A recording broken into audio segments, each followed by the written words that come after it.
Good afternoon, everybody. That was pretty good. We can do a lot better, though. Good afternoon, everybody. I'd like to welcome you all to the last workshop of the day on pretrial services panel discussion, to be led by Darcy Katz-Marra and Nicole Aldi from the DCJS Office of Probation and Correctional Alternatives, as well as members of the NAPSA board, who I'm told will be introducing themselves, so I will not steal their thunder. So take it away.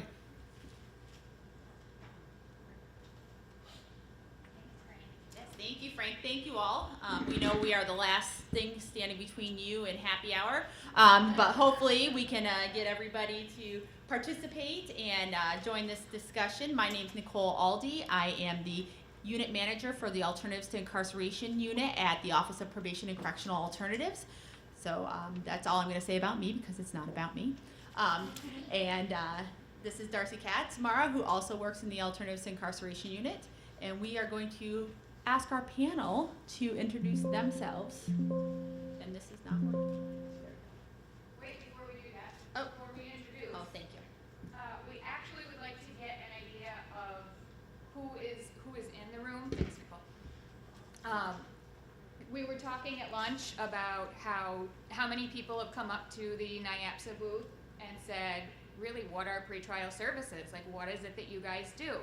So I think that sometimes pretrial services are not recognized in the criminal justice landscape, so we're hoping to sort of change that. So to get an idea of kind of who's in the room with us, how would you, if you can just scan this code and let us know, we have a little bit of interactivity to keep you guys awake.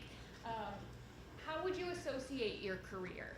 Would you, where do you think you best fit in these options? Phone is broken? That's all right, Richard. We know you. Okay. We'll also do it the old-fashioned way. Raise your hands.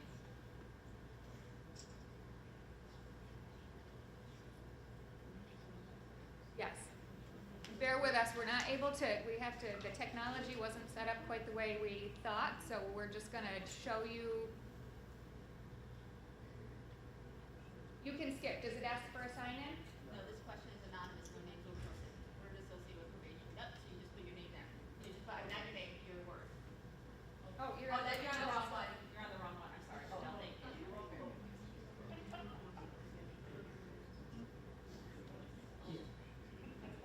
All right, you know what? Never mind. Forget technology. All right.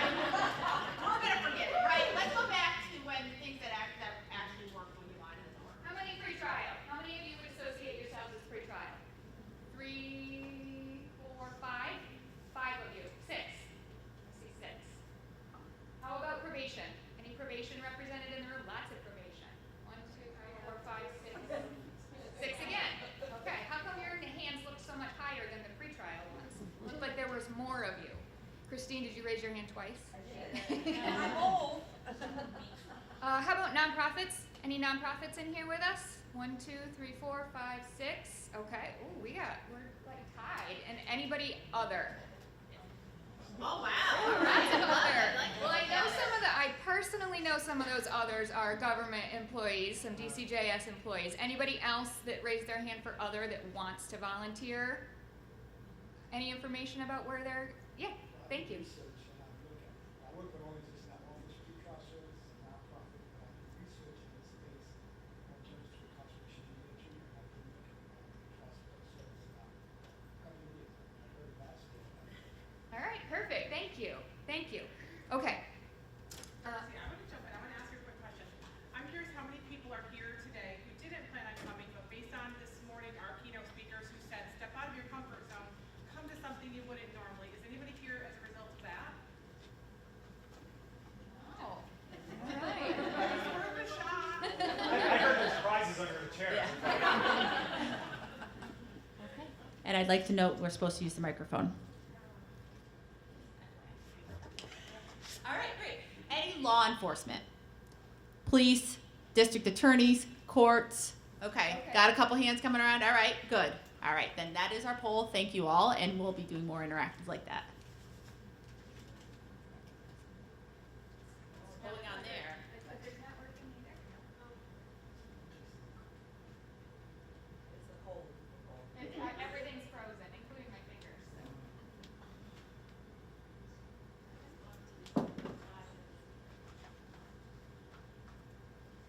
For all of you that have had to pivot with the change of pretrial in the last 5 years, this is a perfect example of something being thrown at you, and you just have to figure it out. So we just wanted to bring it to you live here too.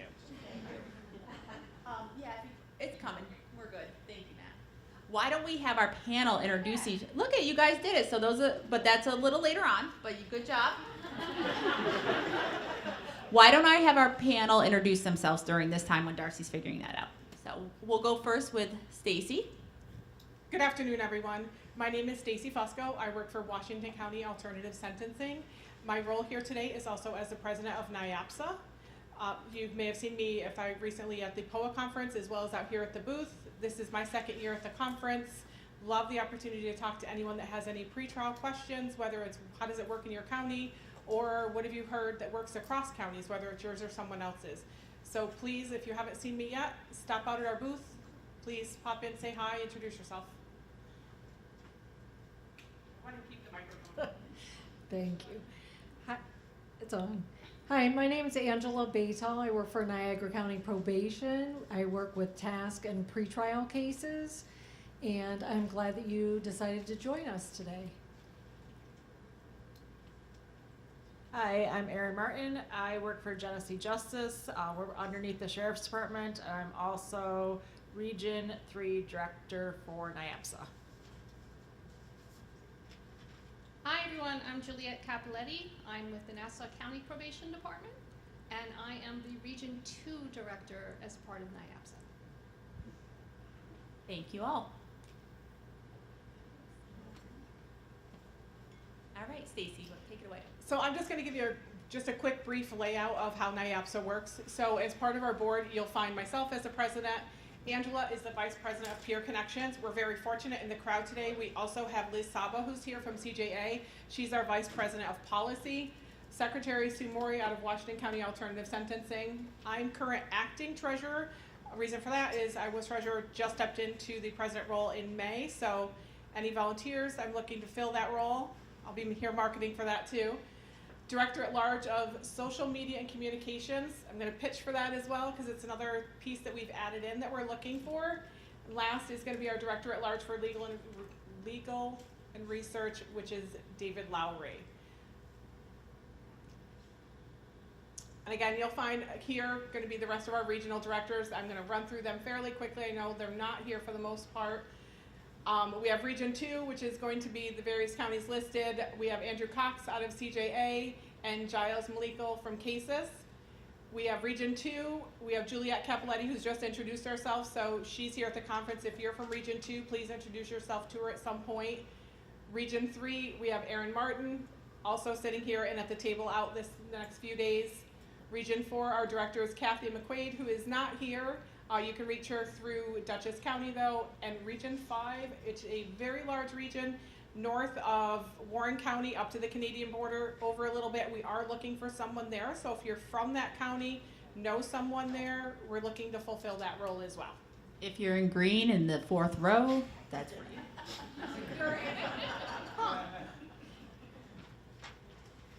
All right, we're not playing this game because I don't have it in me, and I'm not going to put all of you through it. So that means you're going to have to find your voices. When you think of pretrial services, what are some things that you think of? What are some words that come to mind when you think of pretrial? Go ahead, Erin. Return to court. Return to court. Failure to appear, I heard. I know. I'm happy to repeat if you can just say it loud enough that I can hear. Frustrating.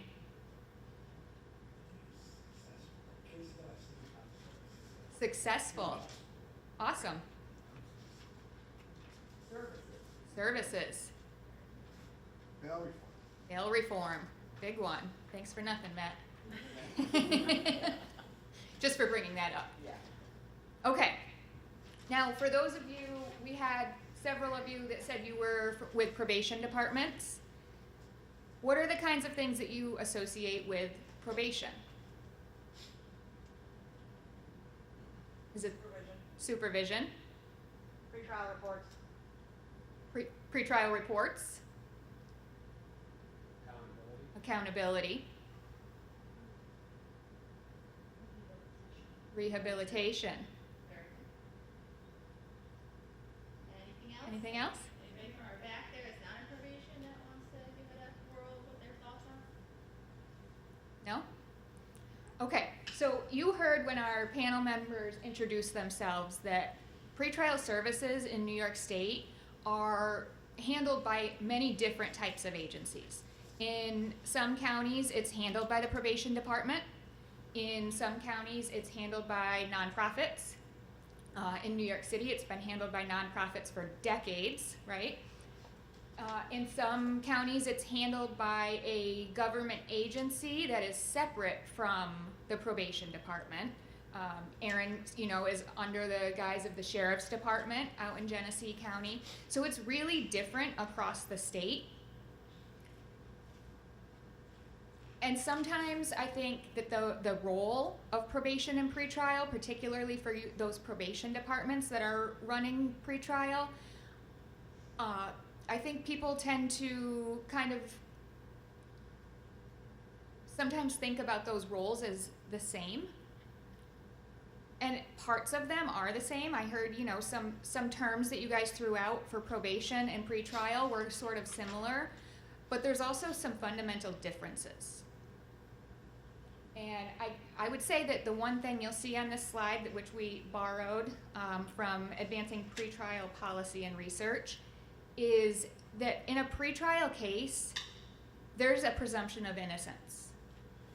Okay? In a probation supervision case, that presumption of innocence is not there. That person is assuming they're under probation supervision, they have entered a plea or been found guilty of that crime, which really makes a difference in what their status is in the criminal justice system, right? That presumption of innocence makes a big difference as to their status. So looking at some of the services that pretrial might provide, it's things like court date notifications. Now, might you do that as a probation officer? Sure, right? I was a probation officer for 18 years. I reminded a lot of people of a lot of court dates. Check-ins with pretrial services staff. Maybe providing some childcare services to ensure, I heard somebody said return to court, right? And that is kind of the basic premise of pretrial services, is ensuring a person returns to court. That is your goal of pretrial services. In New York State, there is no provision for safety when it comes to providing pretrial services. You might also offer bus passes for people to get to court dates, or Uber services. Christine mentioned service referrals, really trying to get people the service referrals that they need. When somebody's under probation supervision, you're really you're concentrating on behavior change. You're concentrating on those criminogenic needs, on ensuring that they are adhering to those court-ordered conditions of probation. So it's a little bit different work, and sometimes it's very similar work. But it's important to know where that presumption of innocence, what their status is in the criminal justice system. So we're going to turn it over to our panel now and let them do the talking, because they are the experts. So we have a few questions that they have been aware of, so we're not throwing it on them. But then we will also be opening up at the end for anybody in here to offer their information on some of these topics. So the first question we have, and we'll go to Angela to start, and what types of training do you receive as a pretrial services agency? Okay, we are part of the probation department in Niagara County, but in a separate unit. So we have some of the same training and some different training. One of the things that I wanted to mention is the fundamentals for non-peace officers that I had. It included SOGI, so the sexual orientation, gender identity, expression. Oh, darn, I almost did it. That was a big part of it, and it was part of those fundamentals, and it was very interesting and really got you to thinking about how other people think about themselves and how we want to be inclusive with everyone. and we need to meet them where they are so that we can work with them. The other training, I don't want to say every training I've had because we are all going to take a turn, but we also had implicit bias training, and that's basically trying to deal with your preconceived ideas that you have about people and trying to work beyond that. I also, we do motivational interviewing, so the basic course as well as the advanced course, and use that in our lives every day at work and beyond that. Okay, I guess I'll turn it over to Erin so that I leave some things out for her to include. So the trainings I have received, I've done both of the motivational interviewing, interactive journaling, mental health first aid, trainings on substance use. I'm restorative justice trained because our entire department is restorative justice based.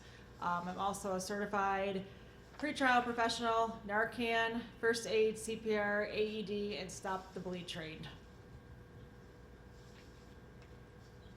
So as a probation officer, and Nassau County Probation has been doing pretrial services for over 30 years, but everyone that's a part of pretrial services is a probation officer. So we are all peace officers. We've gone through Peace Officer Academy.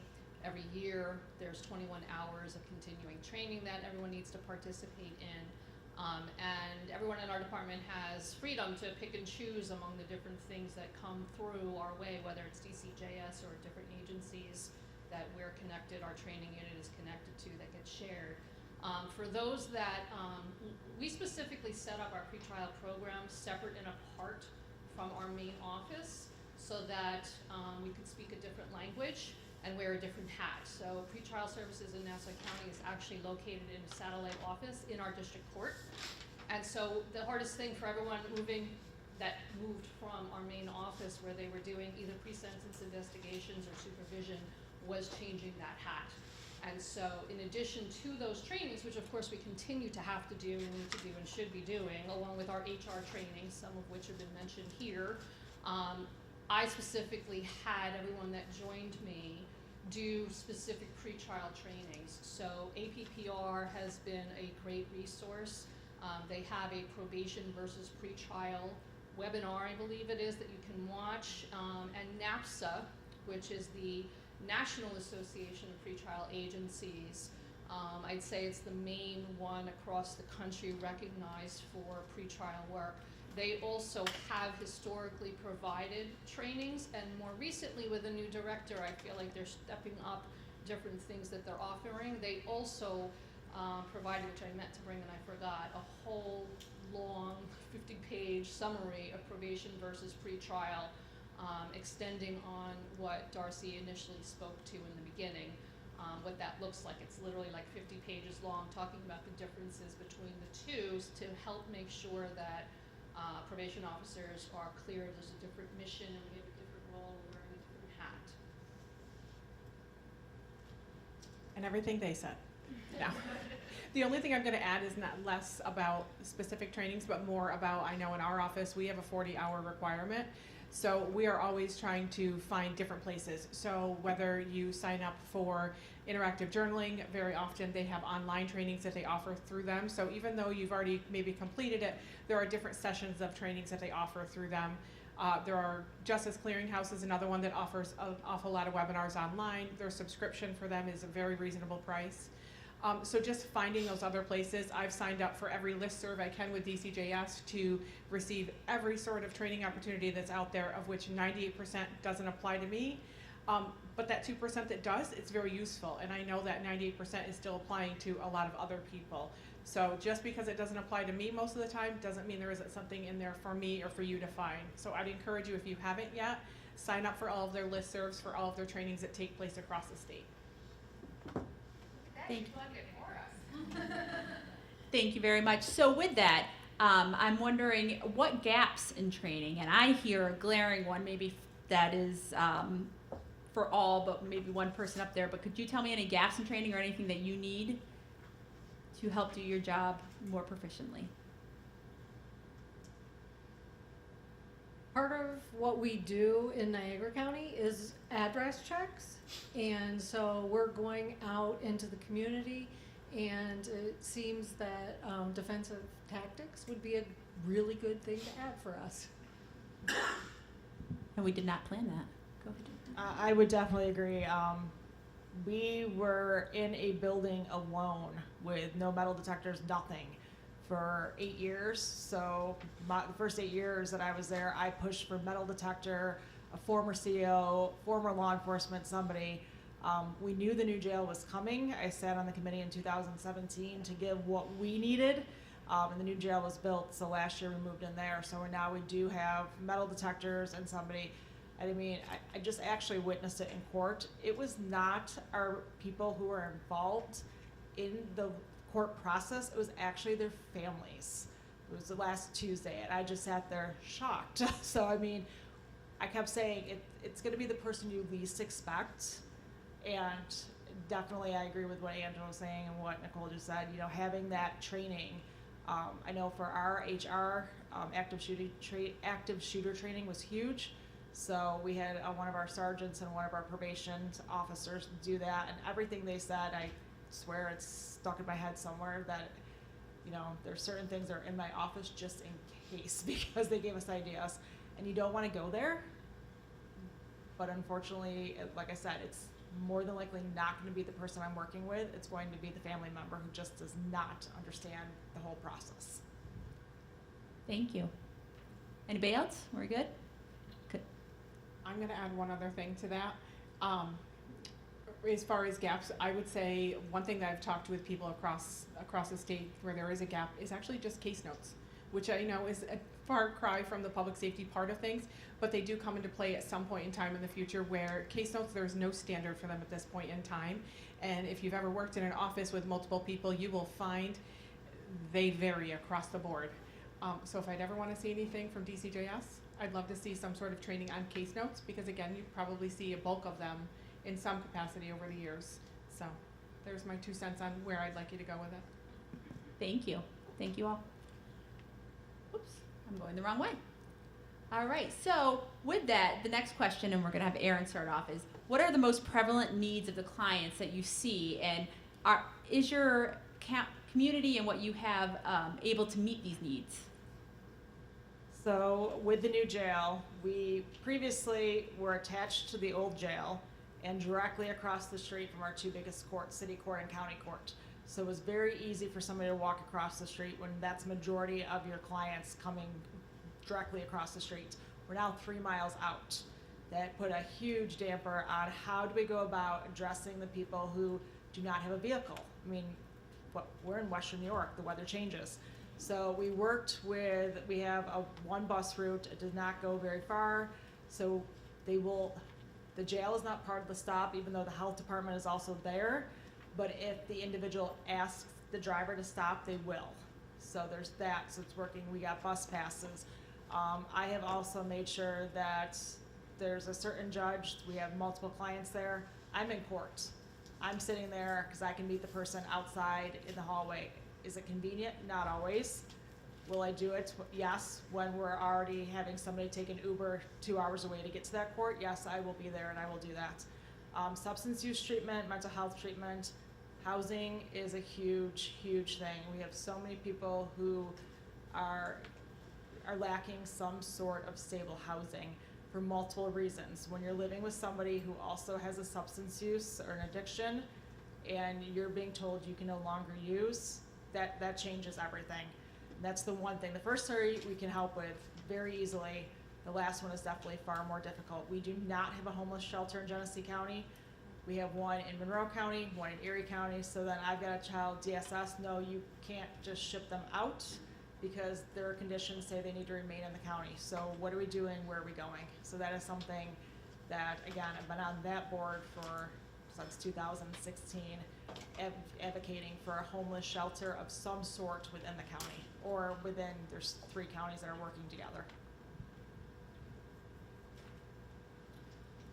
So this is a really large question.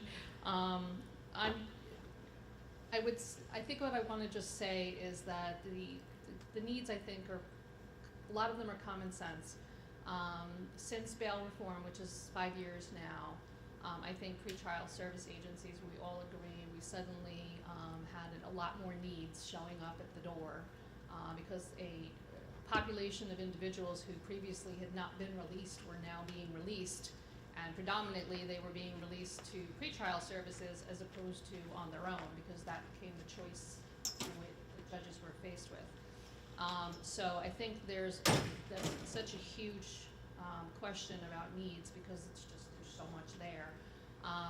We've struggled with this in Nassau County. You would think Nassau County resources, we have a lot of agencies, but sometimes it feels like everybody's in a silo. There's not like a one go-to place that directs the show, and that makes it kind of hard, because I do this, but I don't do that. But they do that, and they do this too.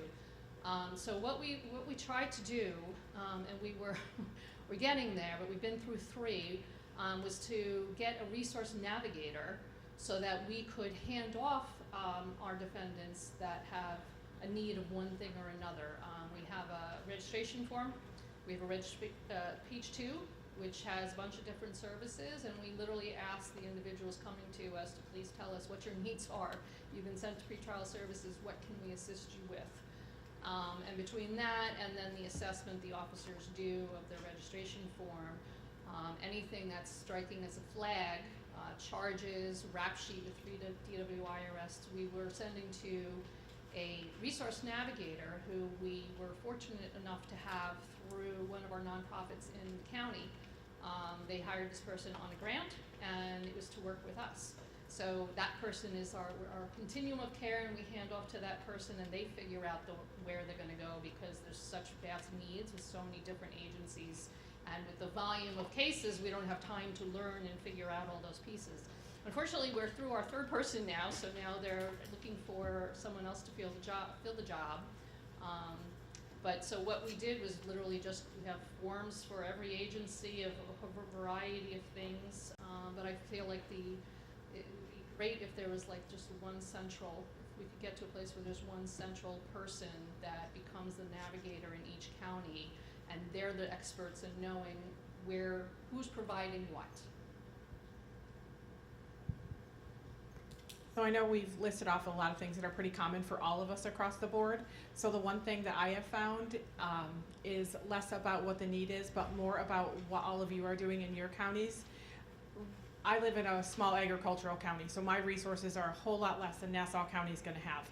I have found that places are creative, whether they have a large plethora of places to go to for whether it's transportation, housing, food, whatever that may be, they become more creative the more the need is there. At the same time, for those large places, they have a million resources, and they get super creative that way as well. So although I don't have anything to add as far as what we're missing that's any different from what they have, the one thing I would say is if you are doing something creative in your municipality, please bring it to us, because again, as the Pretrial Association, we would love to be able to push that information out there so that those other small counties or those other large counties that could get to that same resource can utilize them. So a little bit different, not the resource itself, but just asking, hey, if you would just give us that information, we'd love to be able to share it out so that other people can take advantage as well. And being the last person, I don't want to reiterate what other people have said, but some of those things do fall into the same category for us. I will say that when we screen individuals that are placed on pretrial services, that we are very thorough with that and understand by the time we're finished with that, we understand what are their biggest needs, what services do they need. Is it substance abuse? Is it housing? What is it? Insurance? Maybe they need to go to substance abuse treatment, but they don't have insurance, so we link them with a navigator so that they can get their Medicaid and get the help that they need. They also might have medical issues, so again, if they get their Medicaid, then they're one step further to getting a lot of the different pieces put together so that they can maintain their life the way that they need to. We do some of the transportation ourselves. If it's individuals, our office is at the county jail, so we do provide transportation for some of the individuals that we get released from the jail to a treatment facility or to a shelter. However, there are only so many hours in the day, so we supplement that with a number of different things. We recently started a Lyft account so that we could get individuals who couldn't get where they needed to be any other way. Because like I said, we transport some people. There are some agencies that will transport people. There's one inpatient that will send a taxi for somebody at the county jail. There are all these little tiny niches, but we don't have one central transportation. So we finally started with the Lyft, and that really helps if it's not something medical. Another example is people getting to court.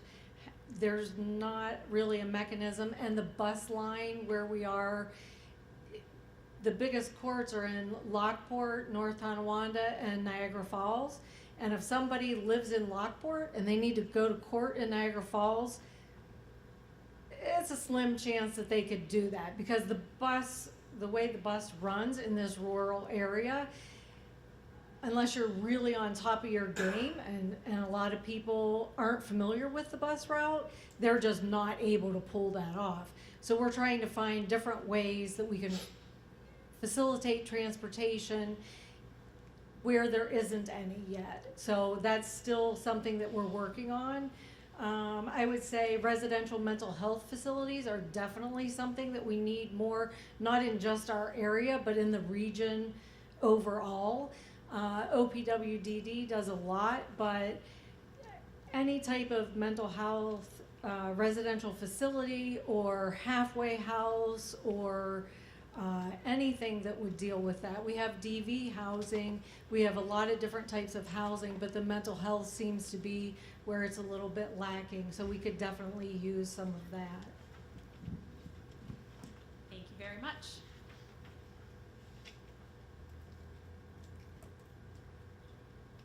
Don't Raise try your it. hand. Anybody Don't anybody try have it. a CAP court? Does everybody know what a CAP court is? It's the centralized arrangement part. Okay, so you have people up high. So we got, all right, so about a handful of people in here that have a centralized arrangement part. Yeah. All right, so our team's gonna talk a little bit about it, and we'll hopefully hear that they're run very similar to what those that already have it. So this is perfect for me to go first, because in Nassau County, we really don't have that. More recently, in the last year or so, they actually created a mini version for weekends and holidays.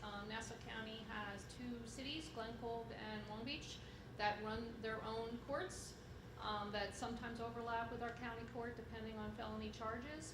And they recently decided that they would allow or coordinate for participation for weekends and holidays, so those city courts don't need to be up and running. Everything will come through the main district court for Nassau County.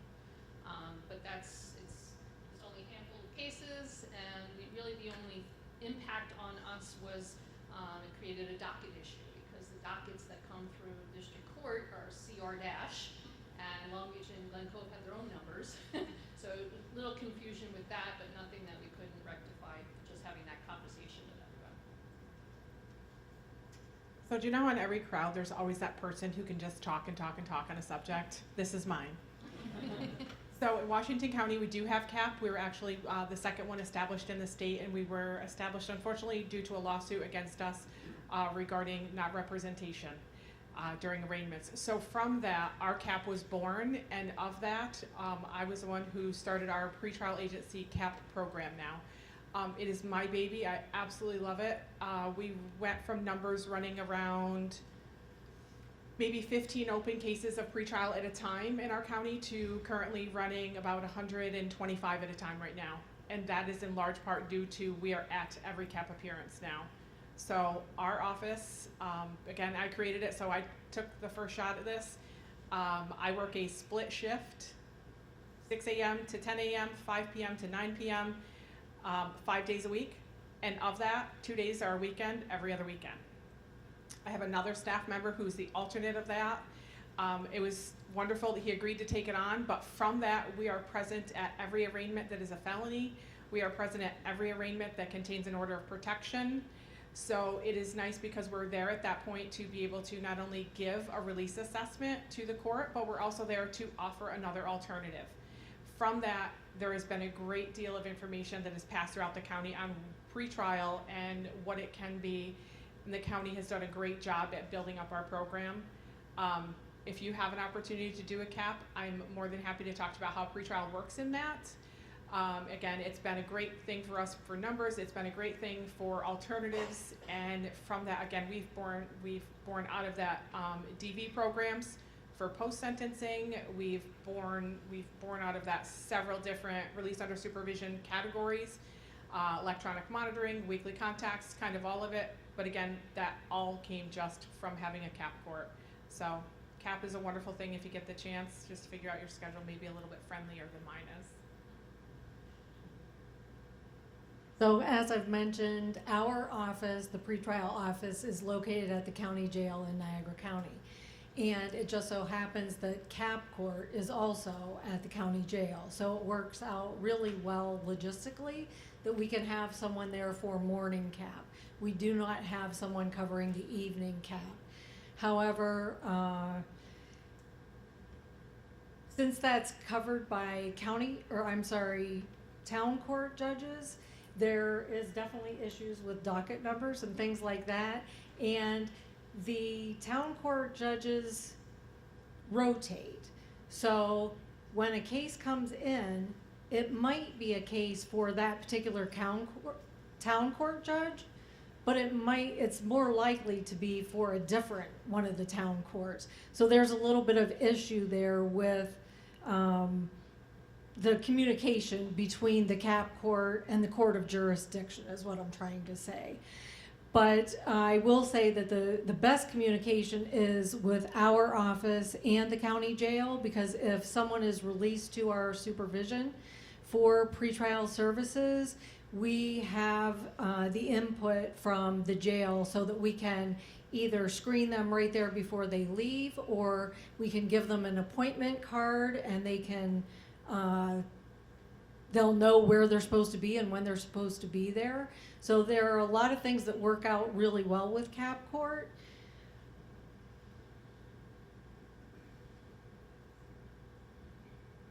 Like I said, it's just the evening shift that we're not present. However, we still get cases ordered to us, and those come through the jail to us. We ask the judges to send them to us, and if they forget, then the jail usually lets us know so that we're able to handle those cases.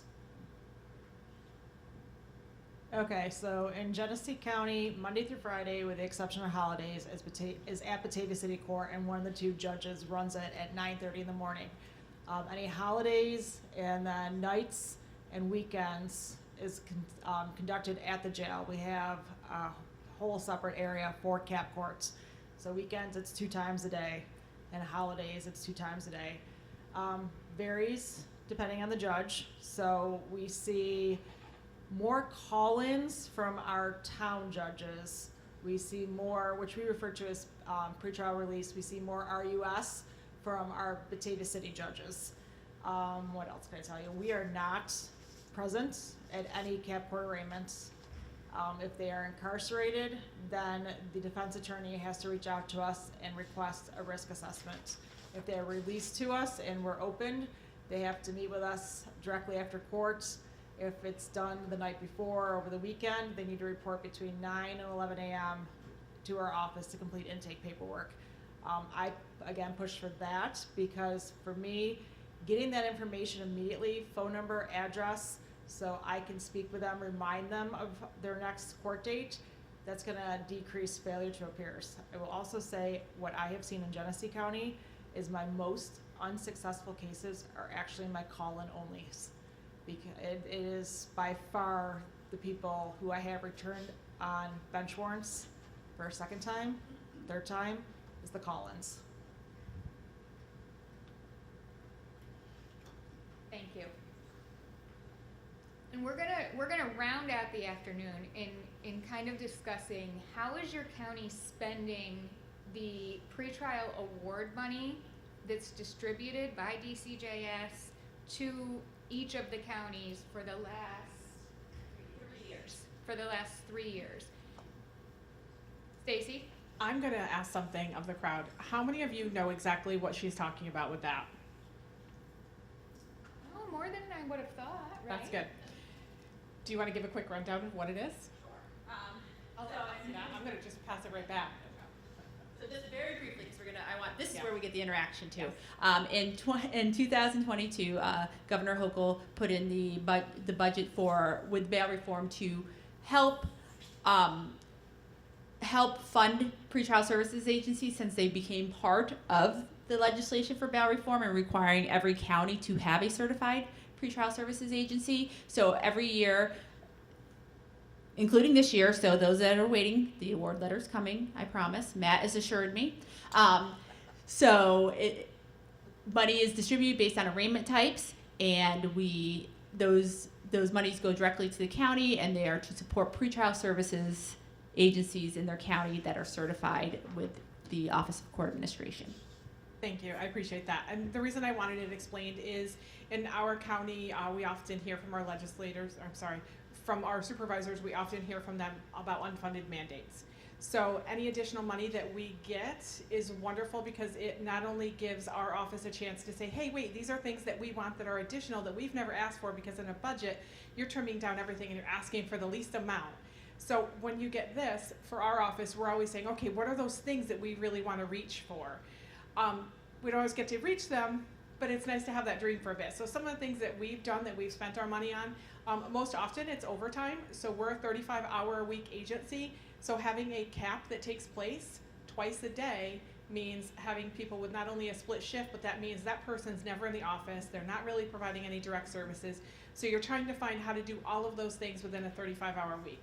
So part of our budget has gone towards that additional 5 hours for 2 staff every week to reach a 40-hour limit. So that's a piece of it. It's not my favorite part of where we spend the money. My favorite part is when we're spending on things like the interactive journaling, but now we have found a company that provides us an online option. With that online option, they're also providing us 3 different languages, something we've not had before. So this has been wonderful for us. We have very limited amount of whether it is Spanish speaking or French speaking or Vietnamese. These are 3 common languages we're seeing in our region. We haven't had anyone to provide those services in any other language for any sort of educational piece on any sort of offenses. So it's been a great boon for us to be able to do that and go, here, I can't speak the language, but I can give you this educational class to take. It's provided they can come into our office and do it. They can do it on their own device, but it's actually translated into what they can understand, and it's a benefit. So we definitely prefer that. I have someone in my office right now that would like to buy jackets that say pretrial services, because that doesn't exist. Matt?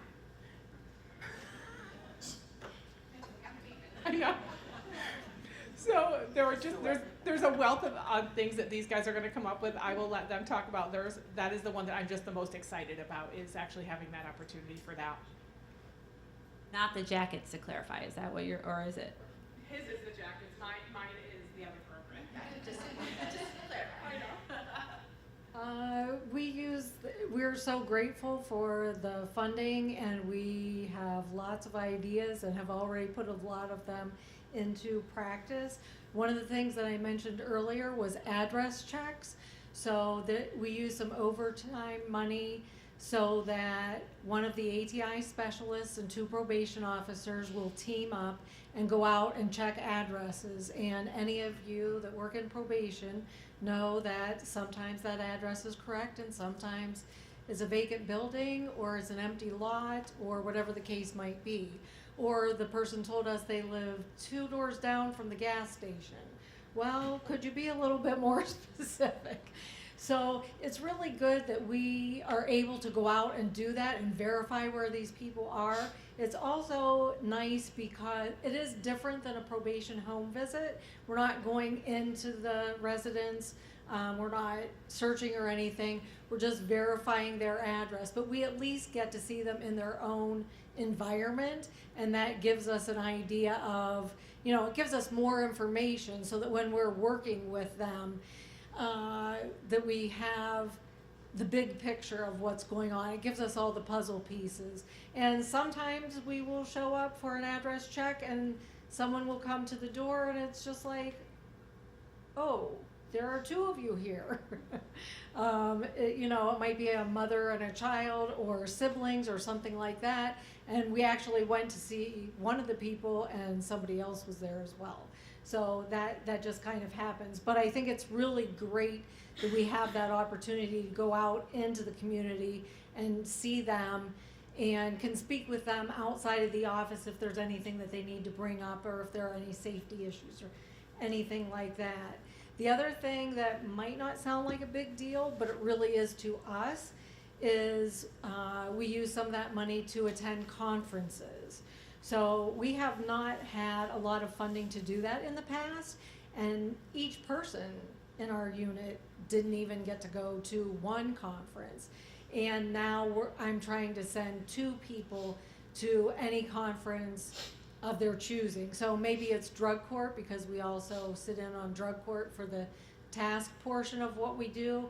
But the Symposium, the NICE-BOA, the drug court conference, there are just so many different conferences that we didn't have access to in the past, and it's really great to do that because, as you know, networking at conferences is one of the best things that you can do to meet people and find new ideas and things like that. So the money from year 1 for us went to a brand new database, so it's set up strictly for pretrial, and then we also have diversion, so our community service and DWI's CDs in it, and then for the last 2 years it has gone to salaries. And so Nassau County is obviously I don't know if it's obvious, but it's a large operation. There's 1.5 million people in Nassau County. There's 1.5 million people in Suffolk County, so that's all of Long Island, and then we're right next door to the city. So there's a very high volume of stuff going on. So what I appreciated was when we were talking about this as a group, because when we fill out the information to report back to the state, it's easy for me to just include staffing, because we have I have about 25 people. We run an operation that's 365 days a year. Holidays and weekends are a part of overtime. I could use more staff, but this is the staff that we have. And as a probation department, there's a lot that we're doing automatically, regardless of what role that we're in, that I didn't really even think in terms of specifics for responding to the questionnaire. And then as we spoke more, we were talking about other things that other departments and agencies are literally listing because the budgets are done differently. So Metro cards, things like water and snacks, things like flip-flops for people that show up at our door and don't have shoes on. We have a number of those things that we look to provide to just create something of stability before the individual, when they arrive and as they're leaving. So we do all that, and I appreciated the conversation that we all had together, because I was like, oh, but I do that, I just didn't list it on the sheet, so. Yeah, so I think you're gonna go over the other ones, right, because there was a lot of really creative things that other counties were doing. Sure, but I just want to do what do you still need, and that can just go, it doesn't have to go to everybody, but what are something that you think you still need? I am going to say loudly, language services. I hear that often. Language services are very costly, and especially if you're from a rural county, it's not in your budget. My understanding once, and I don't know that this is the exact number, I was told by someone that the language line that is used very often is about $400 an hour. It's just not feasible. Oh, thank goodness, because we were like, whoa. I know that we had actually applied for it, and we were told it's not within our budget anyway, but I do know that that is a major need, as well as language services as a whole in our area. Not that it can be fixed here, but there are no Spanish-speaking treatment providers, whether it be mental health or substance use, and that's in the Albany region up, I've been told from other providers. Anybody else? With us being with the Sheriff's Department, we do have a language line, so it's okay. I have asked to see if we can get an iPad for the office and put Google Translate. We are seeing in our very small county lots of languages that I'm not sure any of us ever considered seeing. So it has been quite interesting the last few months. So that, more like bus passes, still more transportation.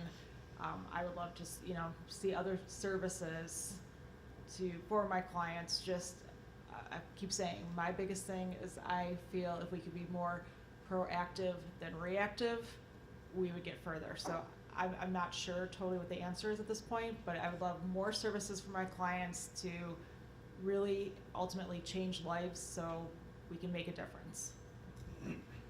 Thank you very much. So for the past, thank you, Frank. For the past 3 years, we have been collecting, DCJS, our office, has been collecting the overviews of what counties are spending this money on, just to get ideas, see what is needed. And I'm not going to read off all these to you because I want to highlight some that have been what we think are fairly innovative. We have counties that contract with local hotels for emergency housing. That has been identified as a huge barrier and a huge need that people come with. So we have counties doing that. We have counties that are contracting with local agencies to either provide the pretrial services or to provide behavioral health services or other kind of navigation resources. Erin, you identified databases was another one that people have identified a need for and have been using the pretrial services money for. We've had places doing transportation for Uber accounts, Lyft, bus passes, buying and leasing vehicles to get people to the court appearances that they need or other services that they are ordered to attend. And then we have safety equipment also that is being purchased under this, such as body cameras, just again not just for the person doing the work safety, but for the person who is being serviced for their safety. Let's see, I'm trying to think what else. And last but not least, we have agencies that are opening up new offices that have space for computer labs to do employment type training, employment services, to do GED work, or anybody that doesn't have internet access. That's huge. That's what we're living in, the world that we're living in. So I want to invite our audience to please tell us some of the things that they are doing if they are pretrial services agency certified with the money that DCJS has, the state has, and through DCJS provided. So do we have anybody that would like to offer? Or if you don't know, does anybody have any ideas? Let's share ideas out.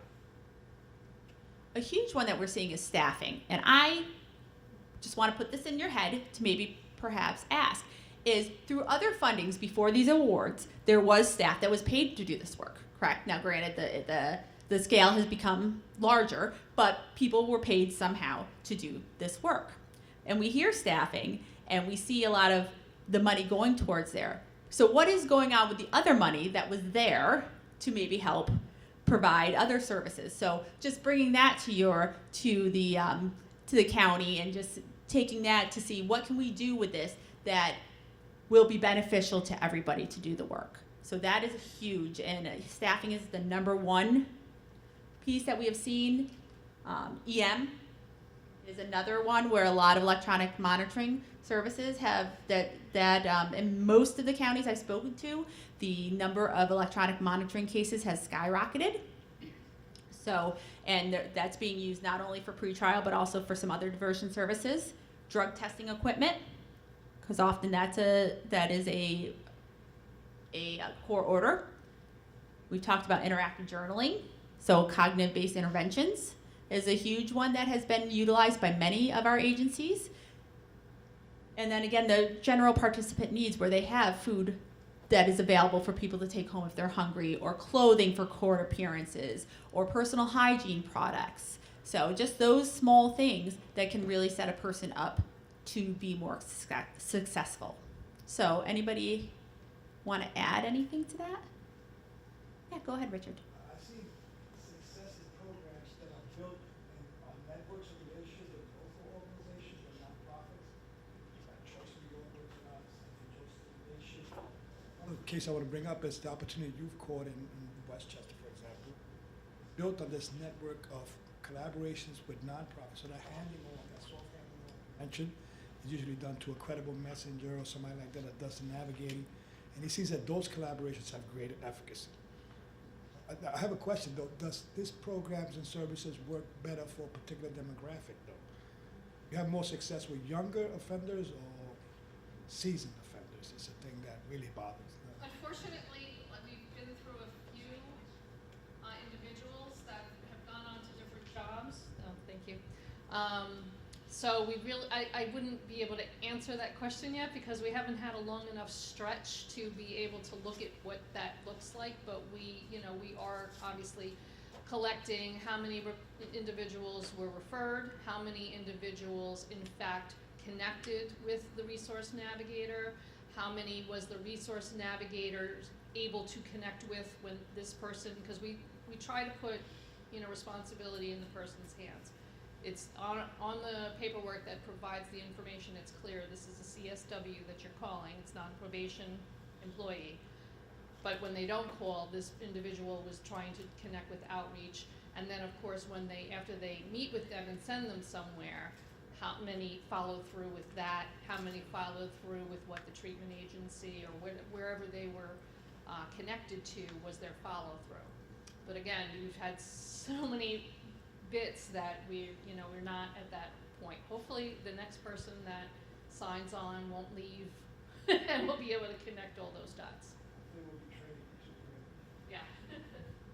Before we get to any more questions, just at the end, Darcy, if you want to go through and just quickly some of the links that we have, we just want to show you, and we'll be making this available to you all through our Office of Public Safety. So do we have any questions or anything anybody wants to add to this? Yeah, I was just, my name's Josh. I work for a nonprofit and in a reentry program. So I work with clients after they get released from jail. Sometimes they're on probation, sometimes it's a conditional, sometimes it's, different circumstances. And we do similar thing with, helping people either re-enter the community or still working on getting through probation and stuff like that. The big chunk of our money goes to the phones, the phone cards. We limit it to 2 months with people, and I find that's still not enough usually, to help people get the ball rolling. And so, it would be nice. And on, specific occasions, I'll try to help people, further out than that, because if there's a need, I try to help whoever I can. But yeah, we do like clothing vouchers, food vouchers, the phones, bus passes, just all those simple things like you guys said. But yeah, I think housing is the biggie. I thought that the one county that contracted for emergency housing with a local hotel using some of their money, I thought that was a really innovative way to spend some of that money. Yeah, we're fortunate in Broome County where we have a lot more resources than some of the rural counties. So I guess I got to go back and kind of let people know to, count their blessings, because if they're in a smaller county, they wouldn't be as fortunate. So Josh, one thing that I have clients do when they don't have access to phone, if they have access to Wi-Fi, I have them download the Text Now app immediately in front of me, and they can leave voicemail. You can leave a voicemail on it. Well, I know that I did see a couple other hands, and I apologize that it's 4:29, and I'm not going to keep anybody here. But we do have our contact information up there. Please, we'll be staying after for a little bit as well. But just the takeaways are making sure that, you are advocating for what you need, because what you need is what those that you're servicing need, and we don't know what we don't know. So please make sure that you are sharing ideas, and I think the big word I've heard a lot today is collaboration. So making sure that you're getting in with other entities in your county and working together and not competing, because really there's enough people to go around. So thank you all very much for staying late. We appreciate it.